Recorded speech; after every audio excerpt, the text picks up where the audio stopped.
Thank you for joining us today. We'll be starting very shortly. We're going to give people a little bit more time to join, and we'll be back in just a moment. Thank you.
Good afternoon, everyone. My name is Lisa Urs, Physical Therapist and Regional Director at Spear Physical and Occupational Therapy. I'd like to welcome back those of you who have attended one of our other webinars, as well as welcome those who are joining for the first time. We appreciate you taking time out of your busy day to learn with us today. For those of you who don't know who we are, Spear is a private outpatient practice that has been around for over 20 years with over 20 locations located all over the New York City area. We've successfully continued to offer in-person care through the COVID-19 pandemic, as well as have launched Spear Live for those who are looking to stay in and receive care using our telehealth platform from the comfort of your own home. In our clinics, we are strategically going above and beyond the CDC guidelines to ensure the safety and well-being of everyone. You can find more detailed information on those safety measures by visiting our website at spearcenter.com.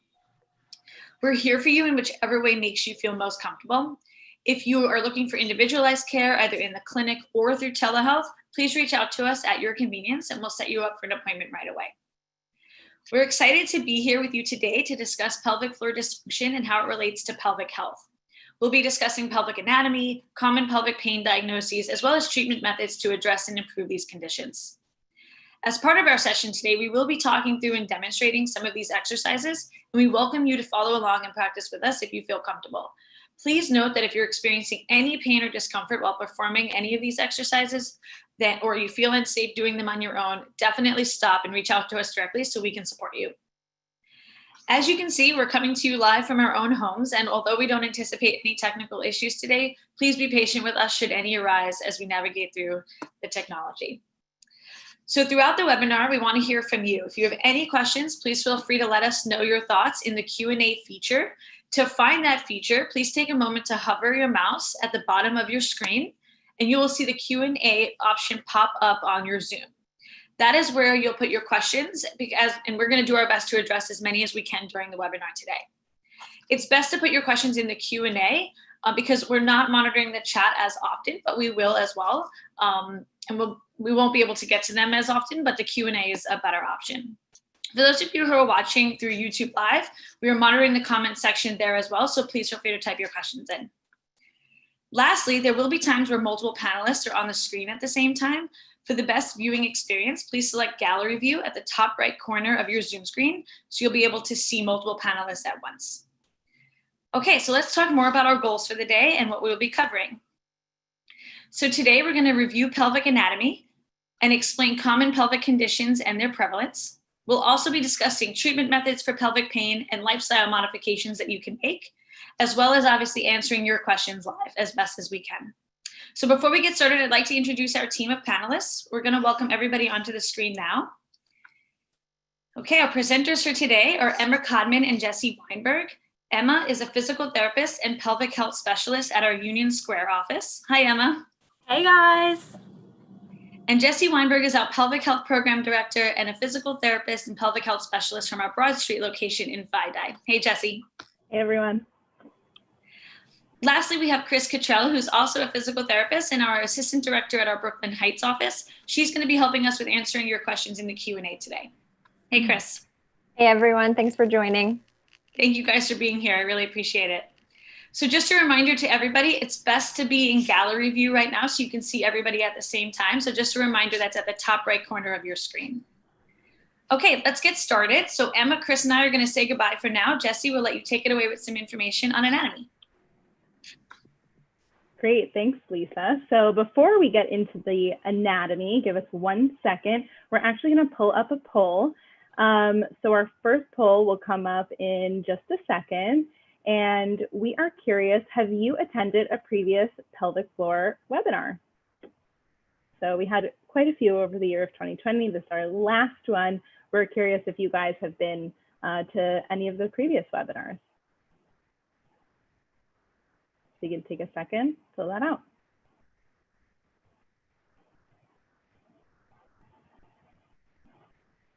All right, let's see. Oh, okay, great. So the vast majority of you guys are new today, so welcome. And for those of you who are returning, we're excited to be with you again.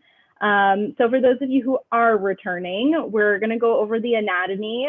So this might be a little bit of a review for you, but for those of you who are new, this is new information. So first, we're gonna go over the pelvic floor anatomy. So you can see here, this is the pelvic floor anatomy for those assigned female at birth. So we have the pelvic floor in 3 different layers. So the first layer is the superficial layer closest to the outside. And this is illustrated in the top left corner. You can see the mouse kind of going around in a circle there. These muscles are really important for sexual function and bladder function. And then we have layer 2, which is on the upper right part of the screen. And that's mainly in charge of our sphincters as well as urinary function. And then the deeper layer of the pelvic floor, that's at the bottom there, and that's mainly for the support of our pelvic organs that sit inside. So that is the pelvic floor anatomy. Next slide we're gonna go to is the pelvic organs that are inside. So we're gonna start at the bottom here. The first organ is the bladder. So that's kind of that triangular muscular one at the bottom. Above that, we have the uterus, okay. Good, and then above that, we have the ovary and the fallopian tubes. And then to the right of that, we have the rectum. So it's important to understand this anatomy because sometimes we have pathology within the pelvis and that can affect the pelvic floor muscles. We're gonna talk more about that later on in the webinar. So our next slide that we're gonna go over is the pelvic floor anatomy for those assigned male at birth. And as you can see, the anatomy actually looks very similar, right? So we have that top triangle, that's the layer 1 or the superficial pelvic floor muscles. And those are in charge of urinary function and sexual function. And then below that, we have our deeper pelvic floor muscles. And that's again in charge of that support for the pelvis. And then on to our next slide. So this is a picture of the pelvic organs as well. So we start all the way on the left, that's the penis, the external genitalia. We also have the testicles and the scrotum. And then a little bit up from there, this kind of white heart-shaped thing, that's the prostate. And then above that, we have the bladder. And then that tube that goes through both and all the way out is the urethra, okay? And again, there are some, dysfunction that can happen within the organs here, and that affects the pelvic floor, and we'll talk about that. So we're done with the anatomy for now. I'm going to talk about the function of the pelvic floor as well. So we kind of talked about those different layers and that how there's different functions associated with those layers.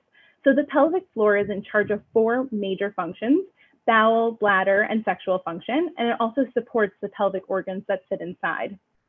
So with pelvic floor dysfunction, any or all of these systems can be disrupted.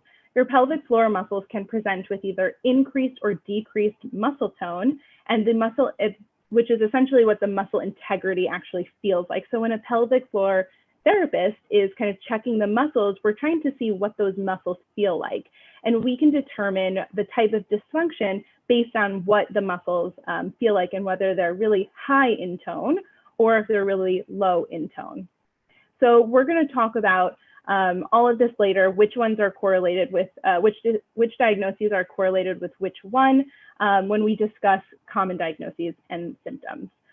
So next we're going to bring Emma back on, and she is going to talk about the nervous system and the pelvic floor. Jessie. Thanks, Jessie. I love a good anatomy review. Who knew we had so many muscles down there, right? I'm going to start us off with a little bit of a review of the nervous system and the pelvic floor because they're very related. So the nervous system is actually very important in regulating your musculoskeletal system and more especially the pelvic floor. So the pelvic floor is special because it has both voluntary and involuntary control mechanisms. So I want you guys kind of think back to science class in middle school or maybe high school when you learned about fight or flight and rest and digest, maybe like biology class. So in nature, fight or flight is meant to be helpful, right? Because your muscles tense up to help you run away from predators and any type of life stressors, right? But in humans, we have those same responses, except we get stressed out, but our stress, it might not actually be dangerous or life-threatening, right? So to sum it up, if the nervous system is heightened, our pelvic floor will automatically clench because it thinks it's being helpful and protective, right? And then in the rest and digest phase, the pelvic floor is able to relax, right? And the muscles are restored to their normal length. But if your muscles aren't relaxing properly, if you have gone through a period of stress or something like that, it can cause pain, right? So what we do in pelvic floor therapy is actually work on your ability to actively control and relax these muscles. So hopefully that makes sense. Next, I'm going to dive into some more common pelvic pain diagnoses. So first, I'm going to talk a little bit about dyspareunia. Dyspareunia is painful sexual intercourse caused by tension in the pelvic floor muscles. And there are many different causes of dyspareunia, such as surgery on your pelvic organs, prior trauma, orthopedic injuries like hip injuries and falls, and prior gynecologic infection, to name a few, because your muscles could still have some inflammation from a prior infection that was painful. Sometimes onset can happen with no true cause as well, though. So, all right, so there's two different types of dyspareunia. There's superficial dyspareunia, which is when pain is right at the opening, when you're trying to insert something such as, you know, even like a tampon or if you're attempting penetrative intercourse. And then deep dyspareunia is when pain is deeper in the pelvis. So this might feel like, you know, deep pelvic pain, or it might even refer into your abdomen. Something I get a lot is, oh, I feel like my partner is poking my internal organs. Don't worry, they aren't. It's probably just a tense pelvic floor muscle. Next, I'm going to talk a little bit about vaginismus. So vaginismus is more specifically when the pelvic floor muscles are in spasm. So this is typically most symptomatic when trying to insert something into the vagina. So could be like a tampon or like a gynecological speculum, or also attempting penetrative intercourse. And typically with vaginismus, insertion of anything at all is near impossible because of pain and those spasms. Lastly, I'm going to talk a little bit about vulvodynia. So vulvodynia is chronic pain on the outside of the vulva. So that's just all that outer area of your pelvis and the bottom. The textbook definition is pain that has lasted for more than 3 months that does not have a clear cause, such as an infection or a skin disorder. This can present as burning or stinging with wearing tight clothes, sitting, friction, or penetration. And we'll talk more later about what we can do to help these conditions. I'm going to bump it back over to Jessie to talk a little bit more about endometriosis. Great. Yeah, I was going to say too, before we get into endo, that, what what you talked about is like all of these things can also happen together, right? So someone who has vaginismus or someone who has vulvodynia can also experience dyspareunia or pain with sex. But if someone has pain with sex, it doesn't necessarily mean that they have all of the other diagnoses going on as well. So it's kind of interesting how, things can happen together or separately. Exactly. Yeah, they can kind of all be interconnected sometimes. Yeah. Okay, so I'm going to talk about endometriosis. Endometriosis is the growth of endometrial tissue or lining of the uterus on structures outside of the uterus. So endometriosis is kind of an interesting topic where some people know about it and others don't. But I just wanted to take a quick poll, get your guys' thoughts on this one. So endometriosis affects what % of women of reproductive age? So we have 2 to 5%, we have 5 to 10%, 10 to 15%, and 20 to 25%. So I don't expect that you guys would know this, offhand, but just your best guess. So what do you think? Give it a couple more seconds. We'll see what you guys think.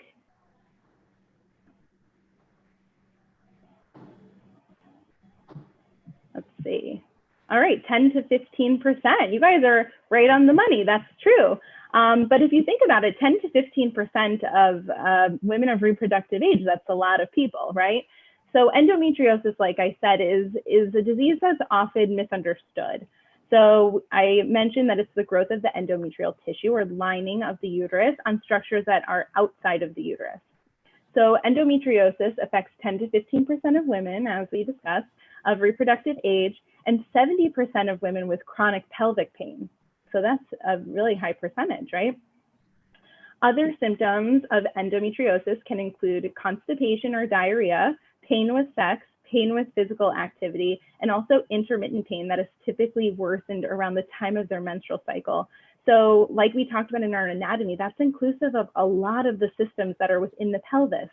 So endometriosis is that tissue is kind of moving or growing outside of the uterus. And as you saw in those organs, they're very close together. So it makes sense that patients would have discomfort or difficulty with a lot of the functions associated with those organs. So women with endometriosis typically experience irregular, long, and heavy periods. And the average length of time to diagnose endometriosis is about 7 years. I mean, I think that's wild. So that's really, it's a really long time, 7 years, and people are living with this dysfunction all of those 7 years, right? And it unfortunately leads to a lot of unnecessary suffering and reduced quality of life. So diagnosis is officially made through laparoscopic surgery and biopsy of the tissue. So it's important to discuss endometriosis because due to the pathology within the pelvis and the pain patients experience, the pelvic floor muscles tend to become hypertonic or higher tone, and the nervous system accommodates to that stimulus. So the tightness in the pelvic floor muscles tends to compound the patient's symptoms and create further dysfunction, similar to what you were just talking about, Emma. So thankfully, pelvic floor therapy has been an effective treatment of decreasing pain, pain management, and overall improving the quality of life. So another diagnosis I'm going to talk about is adenomyosis and also fibroids. I'm kind of clumping these together. But so adenomyosis is when the endometrial lining breaks through the uterine muscular wall. So it's not necessarily adhering to other organs, but it's kind of breaking through that wall where it's supposed to exist. And fibroids are kind of these like balls of tissue that form in the pelvis.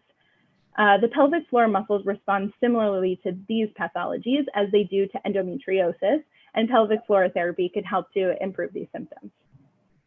And then I'm also going to discuss male pelvic pain. So we talked about the anatomy. So we discussed the anatomy slides in the beginning of the webinar. People assigned male at birth also have pelvic floors. So this means that they can also experience pelvic floor dysfunction or pelvic pain. This can present as pain in the low abdomen or upper pelvis, pain in the testicles or penis, rectal pain, pain in the perineum, which is the tissue between the scrotum and the anus. So it can present in all of those things together or separately. As we saw in our anatomy slide, there are also internal organs that live in the male pelvis, including the prostate, bladder, and testicles. Many men are diagnosed with prostatitis, in which the most common treatment is antibiotics.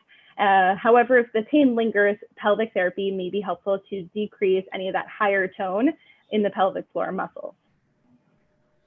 So next, we're going to talk about some of the treatment techniques that we've been alluding to for the whole webinar so far. So one of the main interventions for pelvic floor dysfunction is manual therapy.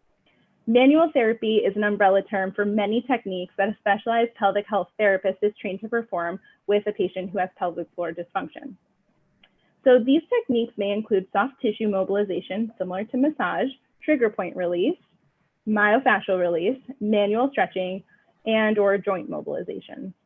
So for patients with pelvic pain, we use these techniques to reduce the muscle tone, as we talked about, and tension within the pelvic floor muscles, and therefore reduce pain. With pelvic floor dysfunction, the muscles are most accessible internally via the vaginal or rectal canal. And this is typically where the pelvic therapist will use most of their techniques. We may hold sustained pressure or stretch on sensitive or tight muscles to release them. If the patient can't tolerate penetration or doesn't want to do internal work, we can certainly utilize these techniques externally or on the external genitalia or the muscles surrounding the pelvis, including the adductors or the inner thighs, the glutes, and the abdominals. So Emma is going to talk about some of the other tools that we use in pelvic therapy. Awesome. Thanks, Jessie. Yeah, so it was great that, Jessie went over all the manual techniques that pelvic floor therapists can help you with, but a lot of this pain is managed at home as well, right? You need to have some homework. We like giving homework. So I'm going to talk about a couple of things that we typically give to patients to help them with their pelvic pain. First, I'm going to talk a little bit about dilators. So dilators are graduated objects that are inserted vaginally to help stretch the pelvic floor muscles and get the pelvic floor muscles used to having something inserted in them, right? So these tools can be really, really helpful for a wide range of goals, as you can imagine, from attempting penetrative intercourse to inserting a tampon, even to like tolerating a gynecological exam a little bit better. And they range in size. I have a couple of samples here. So they range in size. This is what they look like. This one has kind of a nice base at the bottom for like a handle. And then this one is the smallest one in this set that I have. So it's about the size of a tampon. And then they kind of go, there's a few like more medium ones here. So they're graduated, right? And typically we kind of go from the smaller size, gradually working up to larger sizes, depending on what you can tolerate, all the way up to, larger sizes, if that's what your functional goals are, right? Next, I'm going to talk a little bit about a wand. So this one's a little bit different. It works more specifically on trigger point release, kind of like Jessie was talking about. So physical therapists, we know a lot about trigger point release, and we're able to do that for you in PT, right? But sometimes you might want to be able to manage things on your own a little bit better. So you can use a trigger point wand. The tool, it has a little bit of a learning curve. So you definitely want a physical therapist to help you use it. But basically you insert it into the vagina and you're able to kind of work on those like tense, tight, tender areas on your own. So I also have a sample of that here. So you guys can see. So it's curved kind of like ergonomically so that you can hold it. And I typically have people start with this end. And if you can imagine, if this is the vaginal opening, you can kind of insert it here. And then I just have people hold kind of slow, sustained pressure. And you don't want to go too hard with them, really. I like the analogy. You should only use just as much pressure as you would to test if an avocado is right. So you can kind of just, if on the more superficial muscles, and then you can insert it a little further for the deeper muscles. But again, if you're going to try going with this tool, I would definitely see a pelvic floor physical therapist for it, just because it has a little more of a learning curve for sure. I like that analogy, Emma. I've heard the one where you as much pressure as you would use touching around your eye. Oh, that's but I think the avocado. Yeah, I like that. I think also too with the wand, we forgot to mention the other end of the wand, which you can use for rectal work if need be. Yes, definitely. Yeah. Or the other end is good for like really superficial, smaller spots for sure. But yeah, rectal work as well. Yeah, these tools are so helpful. I've had patients use them, and I think they are really intimidating at first, but then, you know, once you realize that they're not so intimidating, they're actually a very good tool to use to help with, you know, pain and any like flare-ups or tightness you may be feeling. Definitely. Yeah. Yeah. Cool. All right. So now I think we're going to go through a couple of different exercises. So I'll have Jessie be my model here. And I'll have you, Jessie, start laying on the bed. We're going to go over diaphragmatic breathing. Excellent. So diaphragmatic breathing is a really, really good way to help relax the pelvic floor and also calm your nervous system, like I was talking about before with that fight or flight response. So I'm going to have Jessie get started. And basically what I'm going to have you do, Jessie, is I'm going to have you take a big, deep breath. But I want your hands on your stomach, one on your stomach and one on your chest, like that. And I want you, as you take a big deep breath, see if you can make the air go more into the hand on your stomach than the hand on your chest. Nice, cool. Yeah, I can see your hand on your stomach kind of coming up and down. Hopefully you guys at home can see it as well. How's it feeling? Feels really good. Good. Very nice. calming. Yeah. And so as I was saying about the nervous system, right, this is really going to help calm the nervous system. And another fun tidbit is that actually when you breathe this way, your pelvic floor automatically relaxes at the end of your inhale. We're going to take this to another level now for pelvic floor relaxation and do what we call a pelvic floor drop. So I'm going to explain how to do it, but you won't actually be able to see it because it's actually kind of internal in the pelvic floor muscles, but I'll kind of talk you guys through it. So Jessie, as you inhale, I want you to imagine the air traveling down your belly and into your pelvic floor, and imagine those muscles kind of like opening up. So that vaginal opening is spreading like a flower as you breathe in, and you should actually feel like a little bit of movement, maybe down toward the wall in front of you. Jessie, how's it going? Yeah, it feels good. I think too, you know, sometimes it almost feels like you're gonna let go of pee a little bit. It's a very similar feeling. I don't know. Do you, Yes. Emma, would you say so?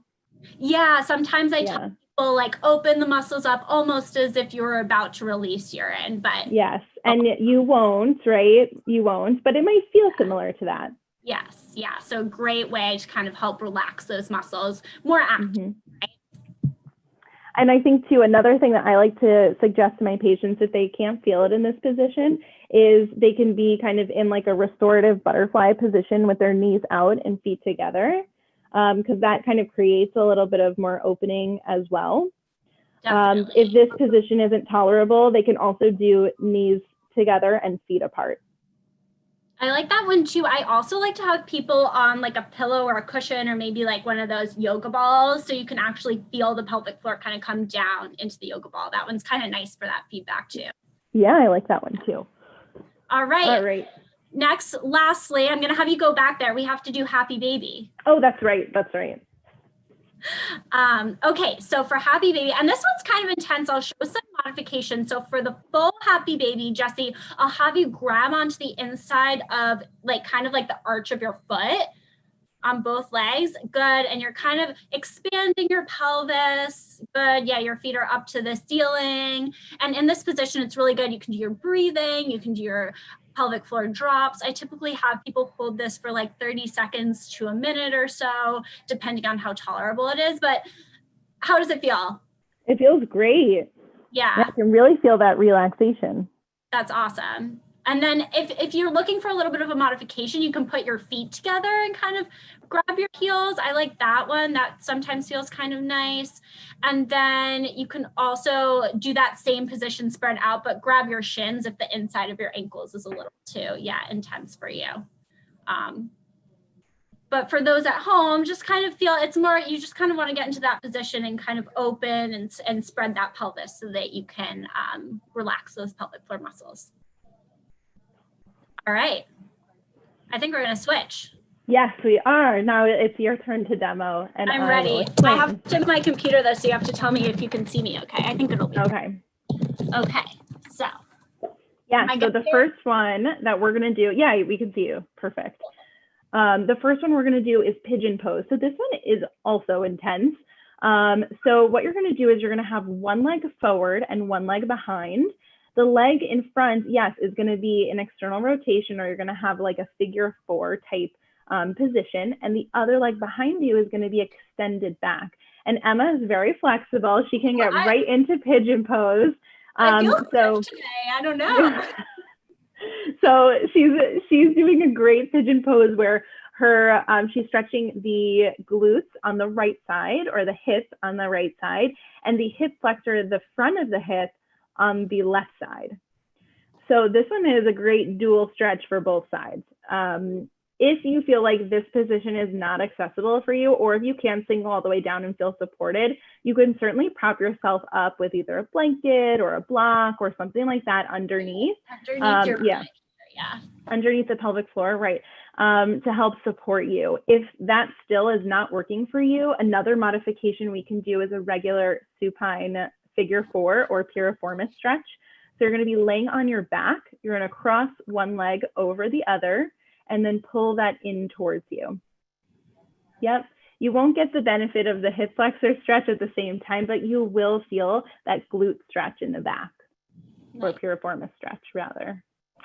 And this one also, again, if you can't pull that up as high, that's fine. You just do whatever your range of motion allows. Sometimes I do like some of this, that could feel good. You know, if grabbing behind here is too intense. Yeah. Or you can also, if you put your leg back on your other leg, so cross it like it was before, and then kind of lean everything over to the left side. Oh yeah. Your legs, yeah. That's nice. Yeah. Emma's doing the most today though. That's a pretty big range of motion, but it looks good and it feels amazing. Yeah, it feels great. Yeah, good. Okay, so the next one we're gonna do is called cat-cows. I love this exercise for anyone who's having pelvic pain, pelvic discomfort, and especially people who also experience low back pain with their pelvic pain. So the purpose of this one is to mobilize the lumbopelvic spine and dissociate between the two. So moving the lumbar spine in opposition to the pelvis. So Emma's going to start on hands and knees. Good. So the first things that she's going to do is she's going to drop her tummy, stick out her tush, look up and breathe in. Good. And then she's going to exhale, round her spine, drop the head and tuck the pelvis. Very good. And she's going to move through this, coordinating with the breathing. This one's inhale. And then exhale, round the spine, drop the head. Good. So I like to move through this one pretty gently and at a pace that feels comfortable for the patient, whether it's a little bit faster than what Emma's doing or a little bit slower, but this should feel really nice, like you're pedaling through the motion. Yeah, it feels great. Sometimes for more advanced, I add a pelvic drop at the arch. Yes. Yeah, so practicing that opening of the pelvic floor outward. Yeah, really feeling like your sit bones are spreading. That position. Yeah. Yeah. Feels good. We're getting our own little workout today. Awesome. Okay, we have one more exercise for you. So this one is the standing adductor stretch. So we'll show this one. I think, Emma, you might just have to adjust your camera. So let me know if you can kind of see. Yeah, perfect. So you're going to stand with your hips pretty far apart, so a wide stance. You're going to hinge forward at the hips. You want to be supported. So see how Emma's resting her forearms on the table there. So maybe you have a counter or a table by you or bed or something like that where you can rest your forearms. Then what she's going to do is, if she's a dog wagging her tail, she's going to shift her hips to one side, and it should feel like a really nice stretch, kind of in the proximal adductor or upper adductor. Yeah, feels inner good thigh. on my inner thigh, yeah. This one's one of my favorites, especially for those of you who are working from home. You can just stand up, stretch the adductors. A lot of us work with our legs crossed, right? That creates a lot of tension in the adductors or the inner thighs. So this one's a really good one to just kind of incorporate into your day. Yeah, and I forgot to say, you're going to switch. So I usually have my patients hold it for about 10 seconds each side.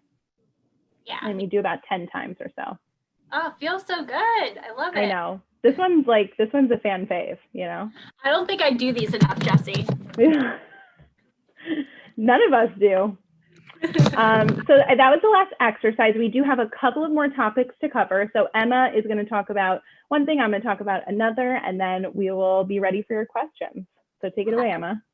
So I know we talked a lot about some different exercises you can do and some different, things you can do with the dilators and what we can do in physical therapy, but lifestyle changes are also really important for pelvic pain. So like I discussed earlier, your nervous system is really sometimes a driver of the pain. So things like self-care and keeping a regular routine of movement that feels good, getting good sleep and a regular nutrient-rich diet will really, really help kind of calm your nervous system so that you can focus on pelvic floor relaxation. I also like to recommend activities like mindfulness and meditation.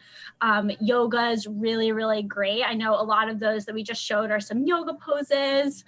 So that's great and helpful in calming the nervous system. Remember to be gentle with yourself, right? Take time to check in with yourself and your body and just be in tune with what you might need, whether it be a snack or some mindful movement or more sleep, or maybe even 5 deep breaths to reset things. I'll shoot it over to Jessie to finish us off. Awesome. So the last thing that I'm going to talk about is actually incorporating another form of therapy into your routine. So as physical therapists, we are the experts in the physical presentation of your muscles. However, pelvic pain can be very distressing. And we talked about the nervous system, we talked about all of that, but many patients who have pelvic pain also experience anxiety and depression. And this makes sense because pelvic dysfunction can be very disruptive to a person's sex life, their bowel function, their bladder function, as well as their overall mental health. So a very important part of healing is addressing the mental component of pelvic floor dysfunction. Your pelvic floor therapist will likely have recommendations for you for a psychologist or psychiatrist or sex therapist who can help you explore and heal mentally as well. And with that, I think we are going to bring Lisa back on the screen, and she's going to help us gather some questions from the group. Hey guys, that was really great, very helpful and informative. We got a bunch of questions in, and I've been pulling them all together. So we'll start. Actually, maybe you could just talk more about what you just talked about, because one of the questions that came in was about how emotion can affect the pelvic floor. Like, can anxiety and stress affect it? And if so, what does treatment look like for that? So maybe, I know you just touched on it, but maybe you can just say it again, just so that we really cover it all. Yeah, absolutely. So I think, the development of anxiety and being worried about your pelvic floor function is totally normal when it comes to experiencing these things. Like we mentioned, a lot of patients feel these symptoms for a long time. And so that, changes the way your mental state is. So we usually do recommend going to talk therapy to address what's going on, why you feel that way, because your mental state does really affect the physical presentation of your muscles. When you're stressed, when you're feeling anxious, your pelvic floor will clench. That's, how a lot of people manage their stress, and it's presenting in a physical way. So being able to do both physical therapy and mental health therapy at the same time is really effective. Yeah, it's that running away from the predator, clenching, but very important. Great. Thank you guys. So another question that came in is, how do you know if your muscles are hypertonic or hypotonic? And is that something that you can figure out at home, or do you need to come to you? Yeah, I would definitely come see a pelvic floor physical therapist to be sure. It's really hard to be sure on your own. We can speculate, based on symptoms, but I think they have a lot of overlap for sure. So I think getting assessed by a pelvic floor physical therapist would be the best way to know for sure. We could speculate, but Jessie, anything to elaborate? Yeah, I would kind of say the same. I think, you know, generally if you're having pelvic pain, if you're having pain with penetration, probably more likely than not, you are experiencing hypertonic or higher tone or more like tense.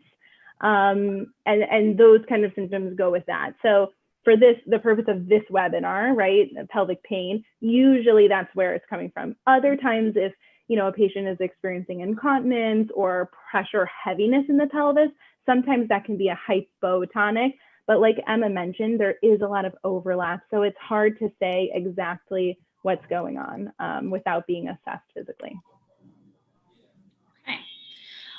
Another question is, can pelvic pain and tightness cause bladder symptoms like increased urge, increased frequency? And if so, what would treatment look like for that? Definitely. So pelvic floor muscles are special in many different ways, but one of the ways they present their tension is actually, instead of being painful, they make you feel like you have to go to the bathroom all the time. Another thing that might be happening is they're so tense that you can't completely empty the bladder fully when you try and go. So it might make you feel like you have to go more often. So I would definitely recommend you see like a urogynecologist or come see a pelvic floor physical therapist if that's the case. Okay, great. Okay, moving right along. Do you have any recommended exercises when women are suffering from dysmenorrhea?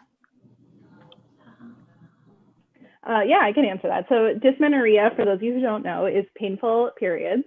And so this is very common in patients who have chronic pelvic pain and have endometriosis. And the pelvic floor muscles respond to dysmenorrhea very similarly to how we discussed they respond to other pathology within the pelvis. You know, if you think about any kind of trauma in our body, right, our body kind of tenses up to protect. And when you have really painful periods, this is a stimulus that happens month after month after month, right? So your pelvic floor, you know, tenses up each time it's feeling that. So that's a great question. Usually I'll recommend that they do the exercises that we demonstrated today. The breathing is extremely helpful. So is the cat-cow and then the happy baby. So we're down training the system and we're having the muscles kind of calm down in reaction to that stimulus.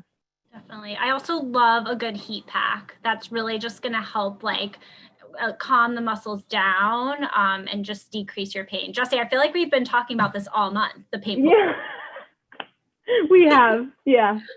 But yeah.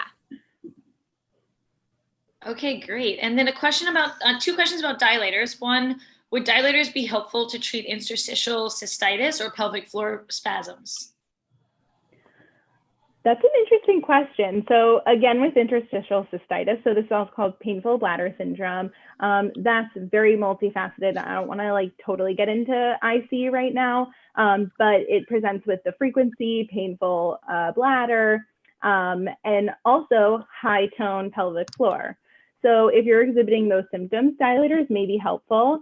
I think probably I'd want to assess the tone first and see what I think when it comes to that patient. A wand actually may be more effective. I don't know. What do you think, Emma? I think a wand could be, because that could be more like specific trigger point type things. But, you know, if you have interstitial cystitis and also pain with gyno exams and pain with, you know, penetration, sometimes, as we said, a lot of these things are go hand in hand, then dilators might be good too.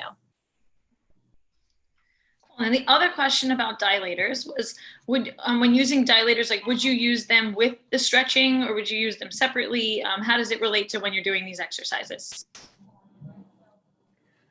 So I'll go ahead, Emma. Okay, I could take that one. So it depends. If you're having more pain, I typically recommend you do the stretches first and the breathing to kind of calm the nervous system, as we've been talking about, just to keep your pelvic floor in the most relaxed and comfortable state prior to doing the dilators.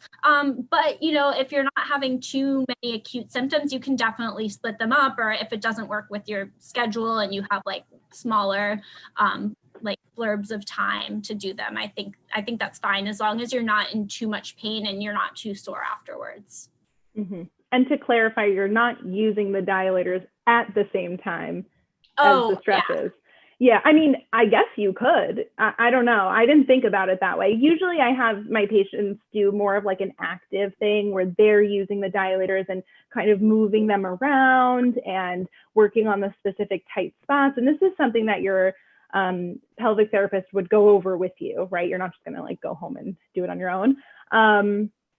So they would work on that with you. You could add in some like leg movements, I guess, to facilitate more of that stretch. But like, no, I wouldn't have someone like in Happy Baby with the dilator in. Usually I have them, you know, interacting with it as well, using it.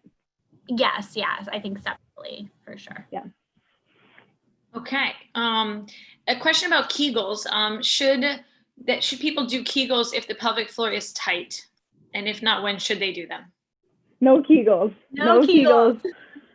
No, don't do Kegels if your pelvic floor is tight. So reason being is because if we think about, let's say my hand is the pelvic floor. When it's doing a Kegel or activated, it's like this. When it's relaxed, it's like this, right? And a lot of people who have that high tone tightness or pelvic pain, they're already like right here, right? So, and then they're starting to do Kegels and it just like closes a tiny little bit. One, the contraction is not very effective. And two, they're not able to relax fully. So we don't have patients do Kegels until they're pain-free and also their muscles can fully relax. You have anything to add to that, Emma? Definitely, yeah. It's actually the opposite. You should do your pelvic floor drops, which I call sometimes like a reverse Kegel versus Kegel. Okay, perfect. Okay, let's go to another one here. A question came in about if someone has loss of estrogen and they're having pain, maybe due to that, what would you do? Is that the same kind of treatment? What does treatment look like basically for that? If it's the reason of loss of estrogen versus something else? Yeah, so there's a lot that pelvic floor therapy can do for sure, but I would definitely recommend you work with your doctor just to see if there's anything that they can prescribe to help you out, because I think that typically helps my patients a lot, but definitely dilators can be really, really helpful in that as well. I think it depends too. Like if you have lack of estrogen and there's thinning or atrophy of the tissue, you want to be careful and you really should be monitored by someone before using dilators. Definitely. Okay. And then a question came in about if someone has a history with an inguinal hernia repair, and then they started a light running routine and now have symptoms kind of returning, what are your thoughts on, is it possible that the running aggravated the hernia? You know, it's possible. It's possible. So I think if the patient hadn't, gone to PT, and it didn't have to be, I don't think, pelvic specific. I mean, maybe depending on what their presentation was. I would say that this person probably has to work on their core coordination. So what their core is doing, what their breathing is doing while they're running, because running is a very demanding activity, right? And so in order to not put too much stress on a vulnerable area, like a place where there was a history of hernia, being coordinated enough to use the appropriate musculature while running will help alleviate those symptoms. Now, I'm not going to say that it's for sure 100% the running. Hard to say. What do you think, Emma? Yeah, I think it's hard to say. I would definitely recommend, if this person, if you didn't do PT before, PT is great for kind of like prehabbing if you're really trying to go back to a higher level activity, especially after a surgery. A surgery affects the muscles in all sorts of different ways. It can make places weak. You might not even know. So I think that's what I would definitely recommend for a very specific program based on, what's going on more specifically. Okay, great. Another question that came in is, what did you mean when you said pelvic drop when you were doing the cat-cow stretch? If somebody wanted to just clarify what pelvic drop means. Oh, yeah, I can talk about that. So the pelvic drop, I talked about briefly at the beginning of the exercise.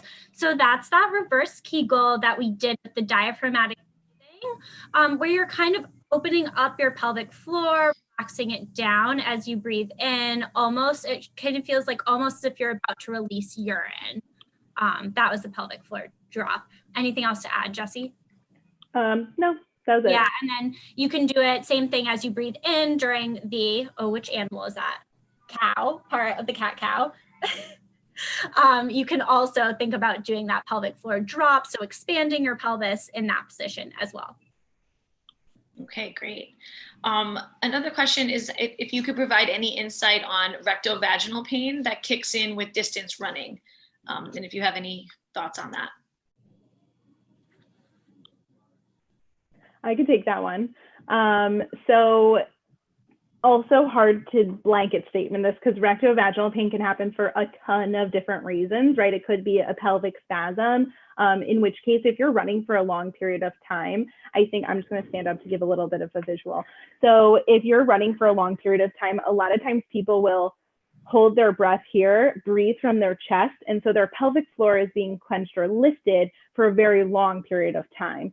You know, whether the patient's feeling that in the rectovaginal area, in the vaginal area, or the rectal area, I don't know. Maybe that's just where the patient's feeling it. Maybe it's the perineal tissue, the tissue between the vagina and the anus. You know, I think that could be one reason. Another reason could be prolapse, which we didn't cover in this webinar. If you want to learn more about prolapse, that's in our other postpartum webinar. So, you know, there could be a lot of different reasons why that's happening. Okay. All right, great. Let's go to a question that I think is pretty common right now is how are you guys treating patients with these kinds of conditions through telehealth, if you are at all? Yeah, I can take that one. So I don't do any type of pelvic floor specific examination on telehealth, but I do take a very detailed history and you know, we talk a lot about the different symptoms and what's going on. So a lot of it is, you know, just kind of like speculating with like a lot of evidence, obviously, about what's going on and a little bit of trial and error in terms of exercise prescription. So of course, like we keep saying, you know, we can't tell exactly what's happening with the muscles if we don't do like a full examination, but we can be pretty sure based on a detailed you know, patient report and you know what makes symptoms worse, what makes symptoms better, things like that. And then it's a lot of like, you know, for pelvic pain specifically, the stretches and lifestyle modifications and things like that. I've treated a lot of patients with pelvic pain on telehealth and it's gone really well. What about you, Jessie? Yeah, I have as well. And I think just to elaborate on your earlier point, you know, as pelvic specialists, we are super familiar with how these diagnoses present, right? So for the most part, these things present in a very predictable way, right? So we can ask these questions and facilitate information from you when we're taking our history that will kind of lead us in a specific direction, right? There are those random, you know, rare one-off cases that don't present in the typical way. And I think that's what Emma, you were talking about with like, we can't be 100% sure, but it's pretty certain, like we know based on your symptoms and detailed history what's going on. So, you know, we'll kind of use the appropriate interventions, like you mentioned. We'll also educate you on how to use a dilator or pelvic wand, whatever we think is most appropriate. And I've had tons of patients that I've treated from start to finish, all on telehealth, and it's been really effective. Definitely. Great, thank you. That was a great answer. That clarified it a lot for me too. Another question that came in is, can pelvic floor dysfunction cause tingling or pins and needles sensation in the pelvic floor? Definitely. So in the pelvic area, there are tons of nerves, and I think it's just, it was maybe a little too like into in this webinar, but there are so many nerves that through the pelvic region, outside, and more like deep inside the pelvic floor muscles. These can be irritated by all sorts of things like tense pelvic floor muscles, sustained pressure if you're sitting for a long time. So there's a lot of things that we can do for that type of pain for sure. Awesome. Okay, another question. Maybe we'll do two more just for time's sake. What if I don't want to do it? What if for pelvic therapy, I need to go, but I don't want to do internal work? Would it still be worth seeking care? Yeah, yeah, we talked about that just briefly. I mentioned it, but yeah, you can definitely still come in. Like I said, the internal part, that's definitely the most direct right? Access to those muscles. However, it's not the only access to the muscles. So we can certainly do a ton of stuff, differently, and not doing internal work that will still be effective. Yeah, definitely an option. And there's lots of things we can do externally to help you for sure. Awesome. Okay, last question. Maybe it's a two-parter. So how do you treat groin pain, which I know is pretty general? And if so, can groin pain cause frequent urination? If it is, how can we help with that? And then also, like, can you feel pain or pressure one-sided versus another in pelvic pain, or is it always both sides? Okay, that was a lot. Yeah. I can review again if you no, need that's to. Okay. Groin pain. Yes, groin pain. I think we can usually kind of comb out whether it's pelvic floor related or not based on, like we mentioned, our subjective questioning. Groin pain I will say can cause, but doesn't always cause frequent urination. I think if you're having groin pain and pelvic floor dysfunction together, then yes, I would say so. And then the last part was, I forgot what the last part was. Is it common to feel pain and pressure on one side, or is it usually both sides of the pelvic floor? Yes. So I think the superficial muscles, or the muscles closer to the outside, unilaterally, I think you could feel those more one side versus another. Sometimes in those deeper pelvic floor muscles, it just kind of feels like somewhere visceral on the inside. But I think that you can feel it one side versus another. That's just generally what I would say. What do you think, Emma? Yeah, definitely. Sometimes if I do an assessment and I feel one side's maybe more tense than the other, the patient will kind of be like, oh, well, I had like a hip injury on that side too. And then, so definitely it can present to us as different. And of course, to the patient for sure can present one side versus the other. But the patients don't always like kind of discern it. Does that make sense? Yeah. All right, great. Thank you guys so much. You were so helpful in answering everyone's questions. That was really great. We hope today's talk was valuable and that you all learned more about pelvic dysfunction and some treatment methods and lifestyle modifications that you can use to manage and or improve your symptoms. If we didn't get to your question, we will do our best to reach out to you directly after. We'll also be sending a handout after the webinar with a recap of important facts as well as the exercises so that you can have them as a reference. As a reminder, your presenters today was Emma Codman and Jessie Weinberg, and they're both physical therapists with a specialty in pelvic health. Feel free to jot down their contact info so that you can reach out to them directly with any questions or to schedule an appointment. Our Q&A moderator was Chris Cottrell, a physical therapist at our Brooklyn Heights office, and I'm Lisa Uris, one of the regional directors at SPEAR. Feel free to reach out to us as well with any questions, and we'd be happy to facilitate getting you set up with one of our great therapists. So at SPEAR, we treat an array of conditions from head to toe. And as a reminder, we're open for in-person visits as well as for telehealth sessions. Should you feel that you could benefit from some individualized guidance and treatment, please don't hesitate to reach out to us. And we'll be happy to personally coordinate you getting set up with one of our team members. Lastly, at SPEAR, we're going to be continuing to host webinars throughout the rest of this year and into 2021, covering a variety of topics. We look forward to seeing you there in the future. Please follow us on social media and or check your inboxes to learn more about our upcoming topics and the schedule. Thank you all very much for spending time with us today. We hope you enjoyed our webinar and we wish you all the best. Thank you.